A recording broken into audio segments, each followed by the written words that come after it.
好，大家好，歡迎大家收睇今日嘅專訪啊！今日都好高興咧，我哋請到德高望重嘅創會會長劉磊先生咧，接受我同阿健兒嘅訪問。今日希望咧就係劉磊先生嘅訪問咧，令到我哋有深刻體會咧，同埋一個精神收穫啊，同埋呢個係一個好大嘅人生收穫啦嚇。咁我哋開始之前咧，首先啊，多謝劉先生先啊，多謝晒，多謝晒啊！多謝劉會長，多謝劉會長。劉生嘅生平咧，我接觸得多咧，聽你好多嘢講咧，你有一個奮鬥兼無私奉獻嘅傳奇。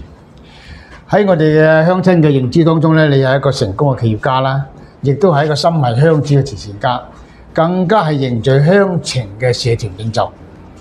喺你身上咧，我哋睇到老一輩嘅年青人咧，拼搏不息嘅精神，亦都感受到中國傳統文化中咧，特質兼併天下嘅深厚情懷。希望我哋接住嚟嘅訪問咧，讓你嘅事蹟，你嘅世界觀，讓我同阿健兒咧通過形式走入你嘅人生世界。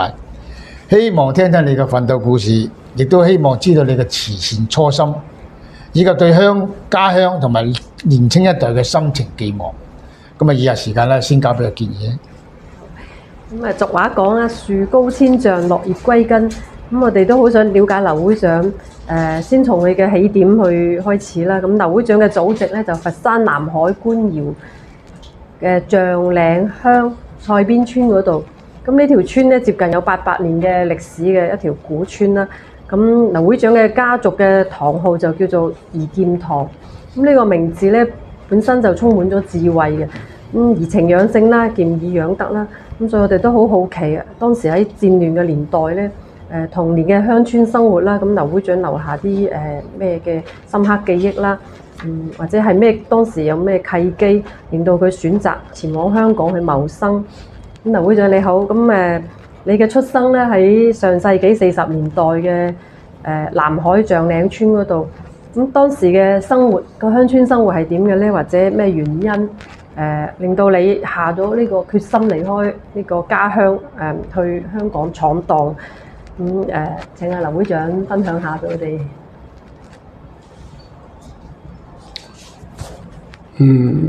我要同我了解識性嘅時候咧，開始我記得到嘅嘢，我會講有幾多就講幾多下。好啊，好啊，好啊。我係喺鄉下，係唔係喺鄉下出世我就唔知道嚇。總之佢就話係你喺度種個豆㗎啦，喺度種個豆㗎，咁係知道一樣嘢啊。咁即係證明我就喺官窯出世嚇。我知道嚇，打咗嗰啲豆啊嘛，種咗豆嘅。喺我過去嚟講咧，就係鄉下出世，幾歲大我就離開咗家鄉㗎啦，喺佛山多㗎啦。係就喺嗰個喺我人生裏邊咧，由童年喺香港童年喺家鄉之後，再去第二度讀書。讀啲甲乙丙丁嘅話咧，我去咗樂平嗰邊。三江樂平。樂平，樂平嗰邊咧就大橋頭，去嗰啲鄉下讀書，嗰個係唔知當時去到甲乙丙丁唔知丙丁班係乜鬼嘢咁，我入咗讀小學，嗰啲係書塾，嗰啲係書塾嚟嘅，唔係咩學校嘅。總之做到劇係又翻學，住係又翻學嗰類人啦。咁就喺度又讀咗就係都有一啲時間，之後又翻去佛山。佛山就喺佛山讀書，但係我讀個小學畢業咧，不下分幾站啊！小學畢業都要分幾站。咁樣。啲學校咧去到喺佛山嘅話咧，養德學校有名，西華學校有名，都 OK 嘅。呢兩間學校咧，我都樹立咗喺呢兩間學校裏邊咧，啲校長都認識得我嘅，仲記得呢個人嘅。我僆仔都仲記得我呢個人嘅，因為我係我打鐘上堂嘅。係咪做班長嗰時啊？打鐘上堂，如果我鐘唔響啊，當唔響係嘛？你哋落唔到堂嘅。好重要啊！你都即係話上堂就上堂，即係我控制嘅咁就嚇。即係話經過呢個讀書都係停下、讀下、轉下，又是讀下咁，即係有啲咁嘅情況，即係分幾點解會落香港咧？後期因為我啱啱讀到中學初一嘅時候，就喺學校裏邊咧就係、後期就話去當時就係抗美援朝51年嘅，係1951，啱解放50年至51年，就51年咧就係嗰時候咧就係學校我就生得高大啲，咁啊所以咧就係話人哋參軍抗美援朝，我都分唔清楚抗美援朝係邊度點樣情況嘅啫。但係人哋話去，我自己話去。後期就我媽咪知道唔俾我去啫嘛，唔俾我去就，所以就我又唔敢返學校咯。咁就最後我決定咗我話問我喺邊度發展過我落香港。就係咁樣嚟咗香港，好就唔留喺佛山啦。好啊，因為留喺佛山嘅時候咧就。即係我認為都係，即係冇再發展嘅空間嘅啦。即係讀唔到書啦，冇辦法㗎啦，係嘛？落到嚟香港咧就好啊，即係開始嘅時候真係好困難，謀生啦，係嘛？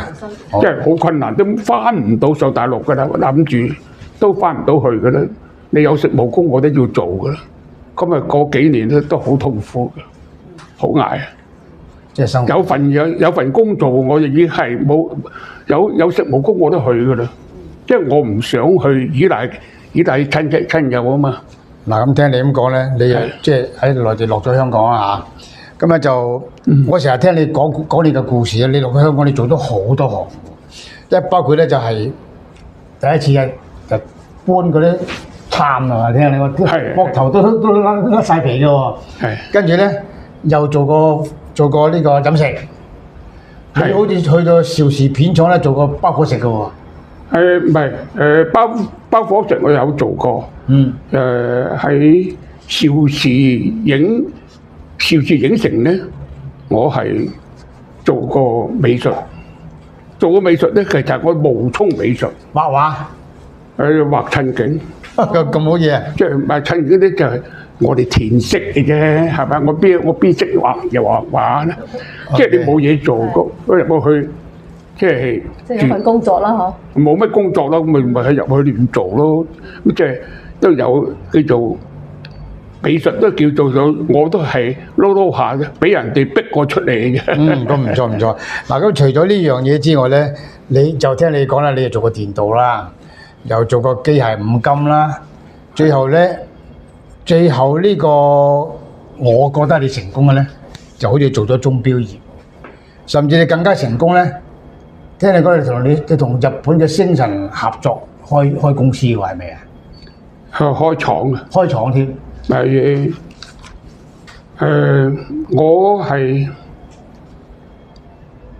我本身咧就係其實嚟講，我係做電鍍。做電鍍，我做貴金屬電鍍。貴金屬電鍍，貴金屬即係黃金嚟到鍍上去。即係同錶帶有關呢個行業。係，咁啊之後做咧就係做我要做嘅錶帶，全錶帶做過。我做裝錶，做錶我亦做過。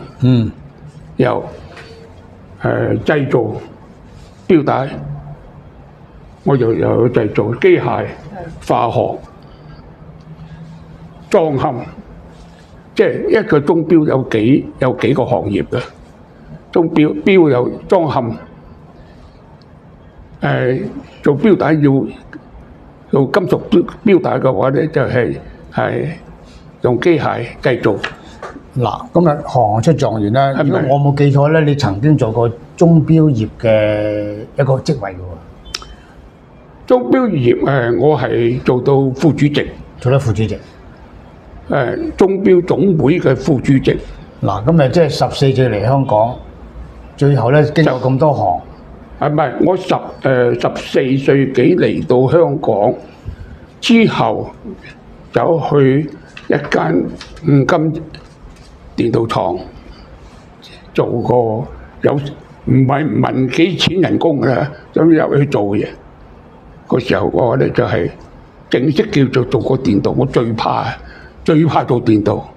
就偏偏我入咗電鍍，而且你好成功喎！你尤其我覺得最成功嘅，你可以同日本人合作咗好多年。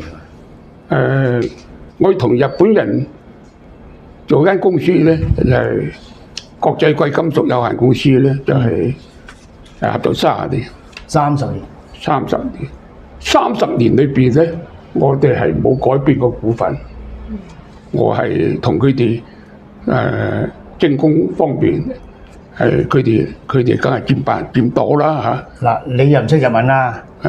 我又唔識日文，又唔識英文。日本人又唔識中文係嘛？日本人又唔識中文，佢又唔識普通話。咁如果你哋兩個合咗30年，都係個信任問題嘅啫喎。咁啊係啊，我啲錢我唔鬥咪得咯。哦，佢一個人係最緊要唔好鬥啲錢，你唔鬥啲錢冇人話你嘅。你唔會去攞到嗰啲嘢嘛？係咪？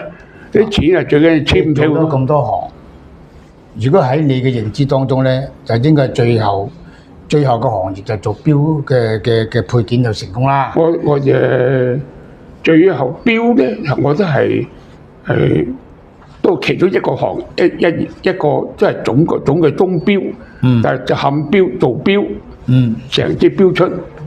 咁做電鍍咧，我哋做啲電鍍貴金屬，就係話啲金啊，嗰啲金錶啊，金白色啊嗰啲，好啦，搞顏色啊，咁就都係電鍍。咁啊好嗱，好多謝你分享。咁啊，即係我覺得真係你能夠同日本人合作咁多年，你都喺鐘錶行業咧都略有成就啦，做個副主席啊嘛。咁啊，即係呢喺一個外人嘅認知角度嚟講咧，我覺得係成功嘅。咁啊，成功就唔覺得，即係只係話係樣樣都攞練下咯。係啦，係咪？咁啊就跟住到講完佢你嘅行業啦，就到社會嘅問題就交俾阿丁小姐問啦。係啦，咁啊劉會長嘅事業站穩咗腳跟啦嚇，咁你都冇停低咗腳步，咁而且將更多嘅精力投去更廣闊嘅一個天地啦嚇，做呢個社會工作啦咁。我哋都知道劉會長曾經擔任佛山市政協委員啦，香港佛山工商聯嘅會長，亦都係廣東社團總會慈善基金嘅創會會董。咁呢個每一個職位其實對劉會長其實唔單止係一個頭銜，而係一個更加一個沉甸甸嘅責任，一個社會責任。咁劉會長你參加呢啲咁多嘅社團工作啊，由佛山到香港，從工商界到慈善機構，喺你呢方面嘅睇法咧，你對社會服務工作你覺得自己邊方面嘅即係被滿足感係邊方面咧？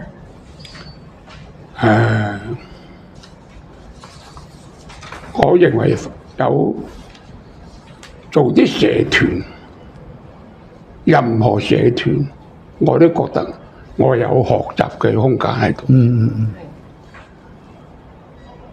若果你唔參加啲社團咧，人就識少啲。行業又要識，又狹窄咗。你唔係做嗰行，你要接觸嗰行嘅話咧，即係佢係做鐘錶，你都唔係做鐘錶，完全唔係嗰行嘅，你入去做乜鬼嘢嘅？你都根本上都學到都冇用啊！咁所以咧，即係話一個任何咩組織，我認為佢主要佢哋係正確，唔係嗰啲古古怪怪嗰啲咁嘅組織、嗰啲社團，佢係正確嘅，係值得參與，為社會做嘢嘅，係對事係有啲真係唔錯嘅。咁你起碼呢啲人咧唔係壞人先。係冇錯。咁所以我從呢點嘅話咧，我就話你未必讓你識，要識多下呢啲人，各方面人士都要識。你係做邊行？你做嗰行嘅嘢，我都根本唔知。我唔識咪問下你咯，你都可以答下我噶嘛。有啲我都知道下，咦？呢個行業咁樣嘅喎，飲食業係點樣嘅喎？飲食業嘅話，你家下我唔係嗰行啫，我都係做過啊。我拋鑊我拋到㗎，你叫我拋咗鑊，我真係拋到我可以做到嘅。因為冇嘢，我唔係話一定要做嗰行，你都要講都有得講下。係咪都知道嚇？啱啊！我要知道下。你聽你咁講咧，你意思之後咧，可以對一啲即係佢唔中意參加社團活動啊，個社交圈子係好窄嘅人咧，佢嘅睇法就唔同啦。因為你聽你咁講咧，你做咩都好啦，多朋友啊，多行家啊，多學習嘅機會啊嘛，係嘛？係。呢個就好有啟發性啦。呢個係好肯定，係冇錯冇錯。你去參加下係冇問題嘅。好，你好先學啫，你唔好咪唔學咯，係咪？互相學習嘅機會咯。嗱，今日就聚焦你嘅居業同鄉會嘅創會會長嘅身份咧。我哋個會喺2004年一成立啊嘛。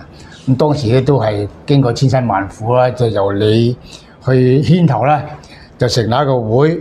我曾經好多時咧同你寫一個文章咧，就欣賞你嗰種抱負心啊！我感覺到咧，你對居業同鄉會咧當係第二個家一樣嘅啊！咁咧就創會嘅時候，梗係經過好艱辛嘅嘢啦。但係我同你接觸咁多次咧，嗱，會務發展得唔錯啦，個鄉村亦都好團結、好和諧，上下政府對你都溝通得唔錯嘅。但係我知道你有個好大嘅心願咧，就好少同人講。我哋呢度咁靚嘅寫字樓咧，就係政府俾我哋用啊嘛。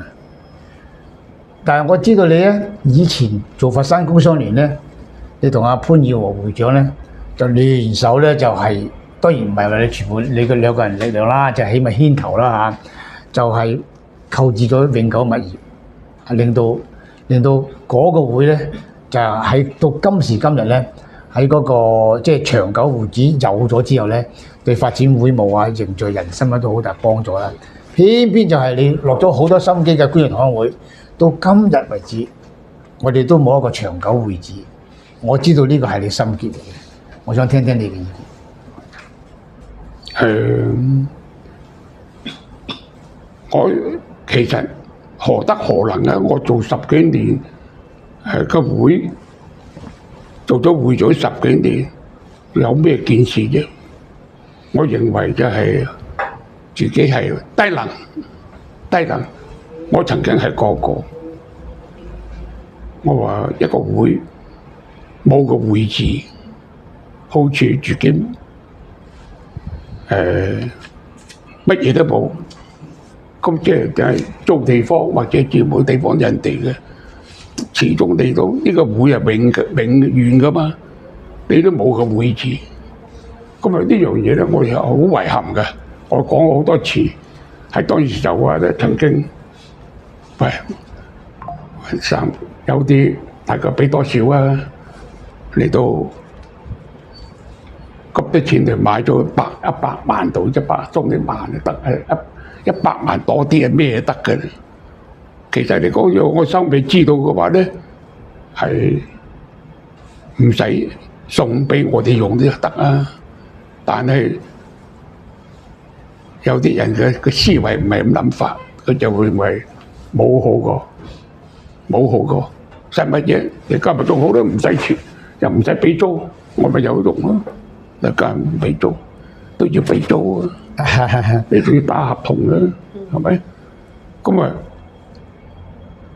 但係有啲人係認為係賣唔適宜，咪冇得講啊！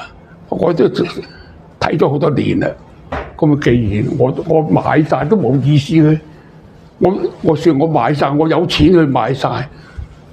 我哋冇叫你買，你買咗乜鬼嘢啫？因為做死啊啲！即係我係遺憾呢樣嘢，係咁耐都未買到，係咁解。你咁樣講法咧，正係印證咗我欣賞你嘅嗰種心態，就係咧，你當呢個家同一個係第二個家，係個個追住個家，個個都追住個家，安居樂業啊，啲兒女話讀書教學成功啊嘛。嗱，呢個就係一種情意結嘅問題。如果你覺得好似過客咁嘅心態，今日玩完之後我都唔到我玩咁樣，你肯定唔會諗呢樣嘢啦。到而家為止，你經過18年，第20個年頭喎，你仲記住呢件事咧？我覺得所有識得你嘅鄉親咧，就冇怪責你嘅諗法，就反為一種感動嘅心。即係我低能咯。咁啊，你係啫，嗱，低能。好啦，今日到阿丁小姐就繼續啦。咁就講翻服務社團咧，都係劉會長嘅一個情啦嚇，喺投身慈善呢方面咧，都係佢嘅義啦。咁喺咁多年嚟咧，劉會長以個人名義啦，我哋都知道佢捐款啊數以百萬計㗎啦。咁佢最為重視或者叫最為動情咧，就係教育呢方面。咁劉會長曾經講咧，因為當時佢因為戰亂啦，咁同埋為咗謀生，咁就錯過咗好多接受完整教育嘅機會。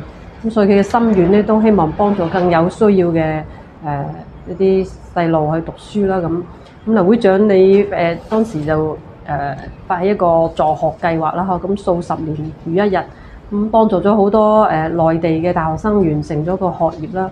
咁同埋都大力捐資重建家鄉嘅同仁善堂啦、鳳山古廟啦。咁劉會長自己都認為唔係為咗重建而呢個建築，而係更加重要係重建一個道德同埋家鄉文化嘅。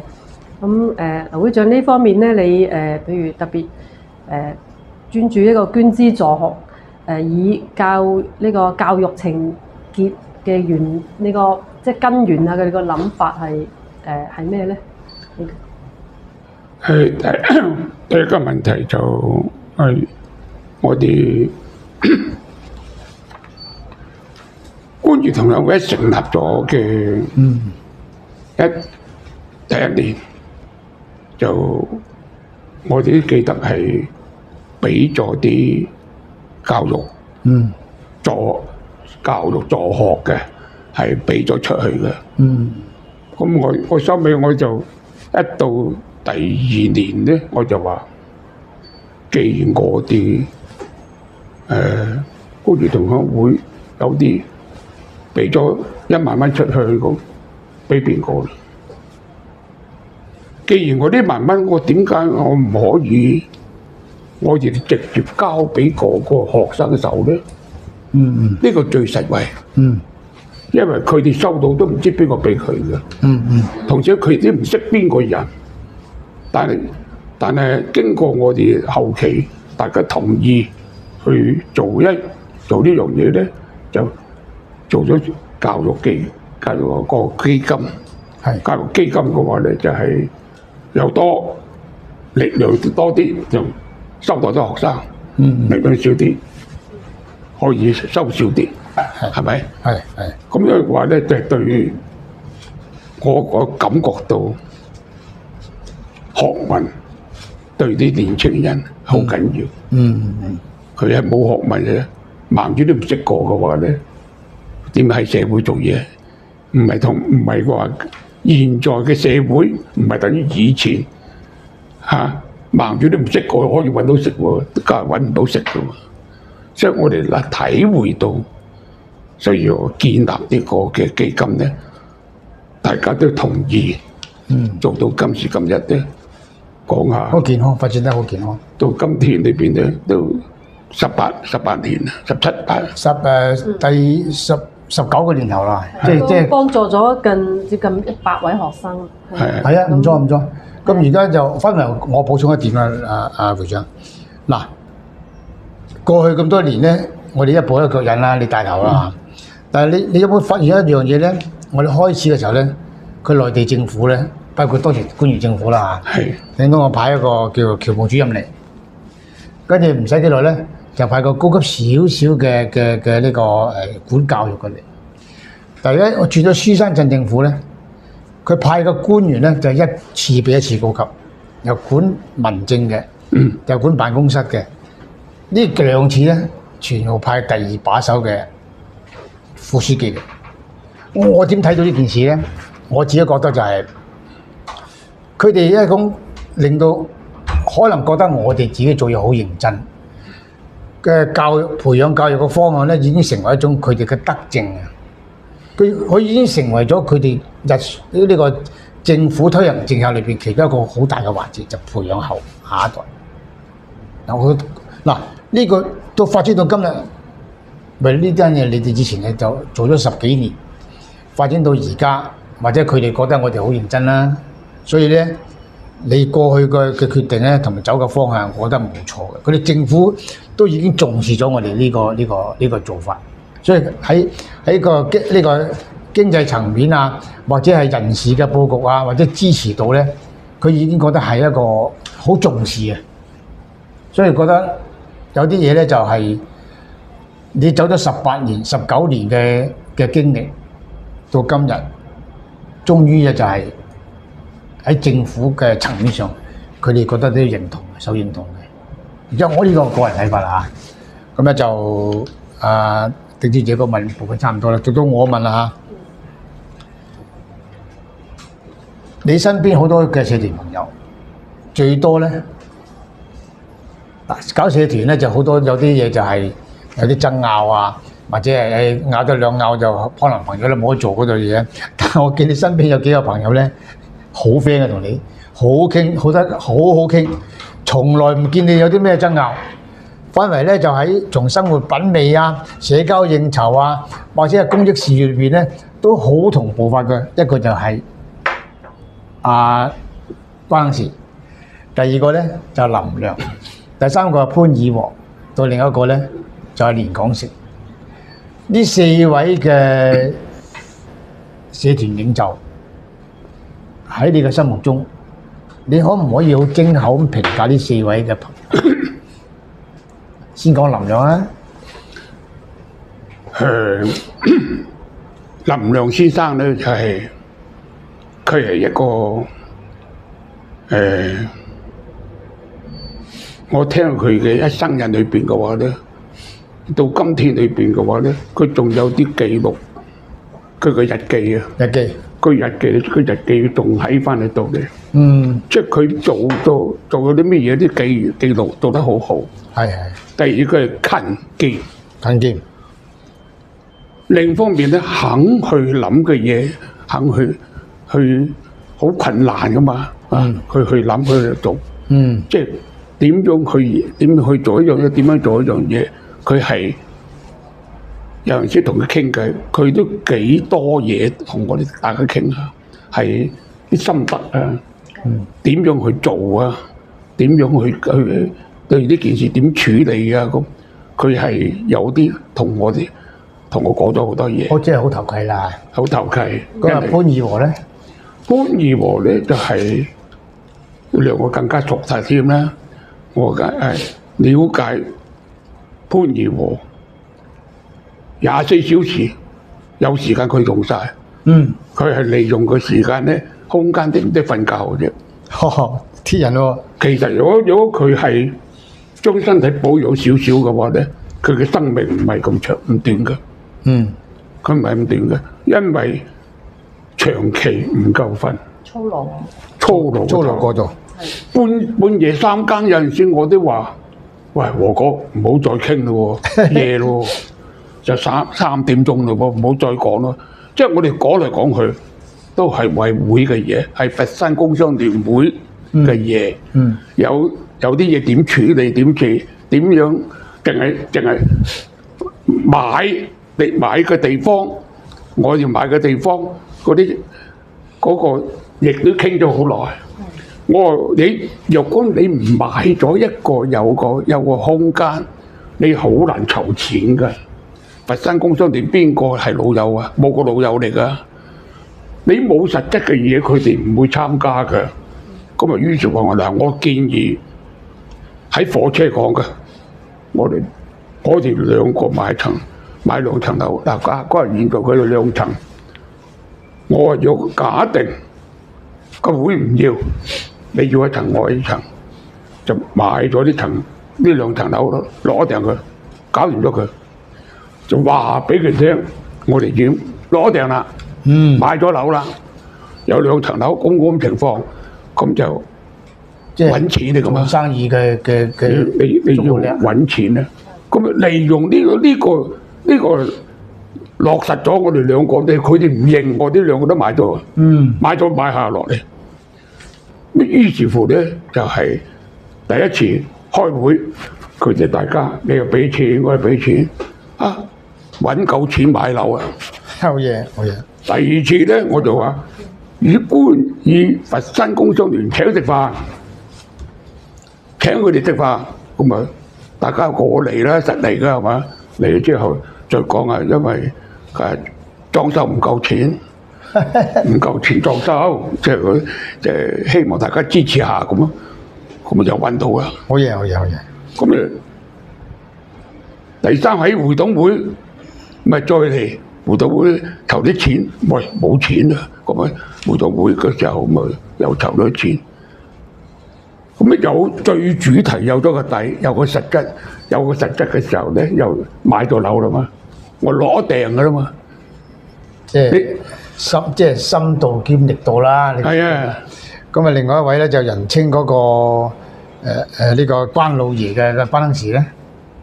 關亨時咧就係呢個人係好叻。我識關亨時咧喺佛山識佢嘅。一見到我呢個人啊，好精明嘅。佢係做銀行啊嘛。哦。佢喺銀行喺日本銀行做嘅，咁就第二次一翻嚟，第二次拜會喺南海商會，咁咪佛山嗰班人嚟，咁梗要拖埋我，等下拖埋我去噶嘛。係咩？叫埋去佛山工商聯啊嘛。佛山市工商聯啦。咁啊去，咁你實要話拖請埋我同埋帶路去噶嘛。咁啊，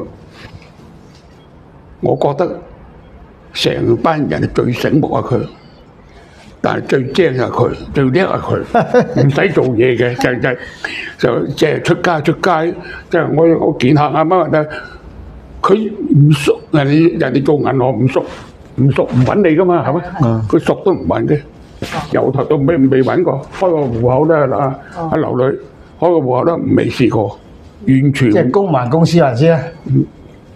佢唔需要揾你哋嘅，佢唔想啊，本身已經有業績噶嘛。即係佢有即係做到業績翻去。OK，佢啲客俾面佢，佢又做得好，咁啲客咪順佢咯。嗱，咁啊仲有一位啦，而家好支持我哋個會嘅連廣成會長啦。